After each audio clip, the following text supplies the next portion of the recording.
اس لیے فرمایا فذکرونی اذکرکم، میرے بندو تم مجھے یاد کرو میں تمہیں یاد کروں گا. توجہ فرمائیے، فذکرونی اذکرکم، میرے بندو تم مجھے یاد کرو میں تمہیں یاد کروں گا. کیا مطلب؟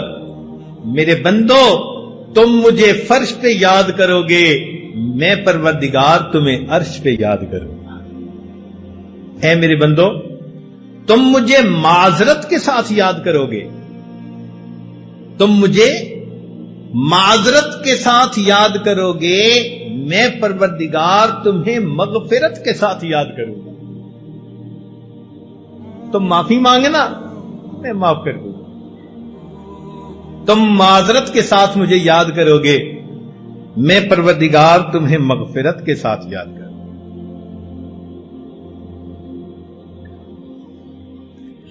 فذکرونی اذکرکم، میرے بندو تم میرا احترام کرو گے، میں پروردگار مخلوق کے دلوں میں تمہاری عزتیں بٹھا دوں گا. کہتے ہیں بشر حافی رحمت اللہ علیہ شراب پیتے تھے، غفلت کی زندگی تھی. ایک دن جا رہے تھے، انہوں نے ایک کاغذ کے اوپر اللہ رب العزت کا نام لکھا دیکھا کہ کاغذ زمین پہ گرا ہوا تھا. ان کے دل میں خیال آیا یہ اللہ کا نام ہے. انہوں نے وہ کاغذ اٹھا کر اونچی جگہ پر رکھ دیا. اتنا سا عمل کیا. اللہ رب العزت نے وقت کے ایک ولی کے دل میں الہام فرمایا کہ جا کر بشر حافی سے کہہ دو کہ تم نے میرے نام کی عزت کی، اس کے جواب میں میں تمہارے نام کو پوری دنیا میں عزت عطا فرما دوں. تم نے تو پاؤں سے اٹھا کے سر تک میرے نام کو پہنچایا، میں تمہارے نام کو فرش سے اٹھا کے عرش تک پہنچا دوں. فذکرونی اذکرکم، تم میرا ذکر کرو میں تمہارا ذکر کروں گا. کیا مطلب؟ کہ میرے بندو تم معصیت سے بچ کر مجھے یاد کرو گے، میں مصیبت کے وقت میں بندو مدد کے ذریعے تمہیں یاد کروں.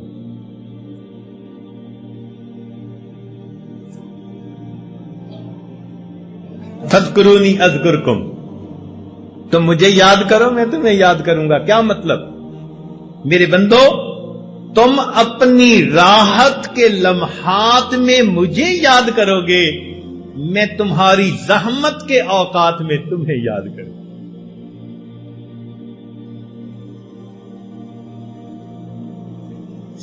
فذکرونی اذکرکم، میرے بندو تم دنیا میں نرم بستروں پر لیٹ کر مجھے یاد کرو گے اور میں پروردگار قبر میں تمہارے لیٹتے وقت تمہیں یاد کروں.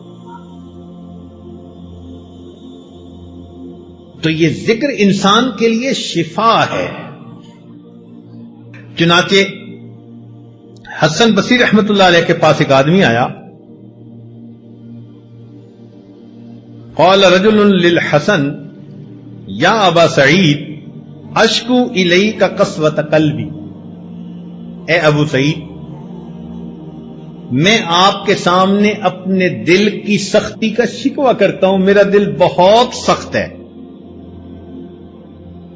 قال اذبہ بالذکر، فرمایا کہ تم ذکر کے ذریعے سے اپنے دل کو موم بنا لو. تو دل ذکر کے ذریعے سے موم ہوتا ہے، اس کے اندر رقت آ جاتی ہے، اس کے اندر خوف خدا آ جاتا ہے، اس کے اندر اللہ کی محبت آ جاتی ہے. یہ دل ذکر کے بغیر سل ہوتا ہے، اور جب ذکر کثرت سے کرے پھر سینے میں دل ہوتا ہے. اب فیصلہ ہم کریں کہ ہمارے سینے میں دل ہے یا ہمارے سینے میں سل ہے.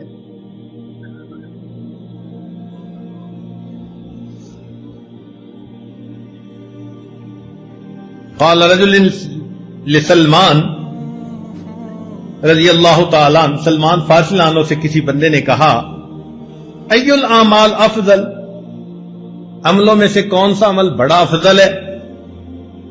فقال اما تقرأ القرآن، فرمایا تو نے قرآن نہیں پڑھا؟ قرآن مجید میں کہا وَلَذِكْرُ اللَّهِ اکبر، اور اللہ کا ذکر سب سے بڑا عمل ہے۔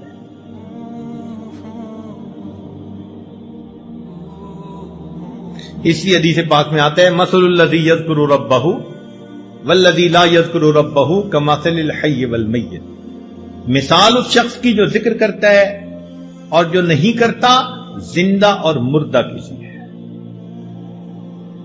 ہم اللہ تعالی کا ذکر کثرت کے ساتھ کریں، اتنا کریں کہ دل جاری ہو جائے، دل زندہ ہو جائے، ایک لمحہ بھی ہم اللہ کی یاد سے غافل نہیں۔ گو میں رہا رہی نے ستم ہائے روزگار، لیکن تیرے خیال سے غافل نہیں رہا۔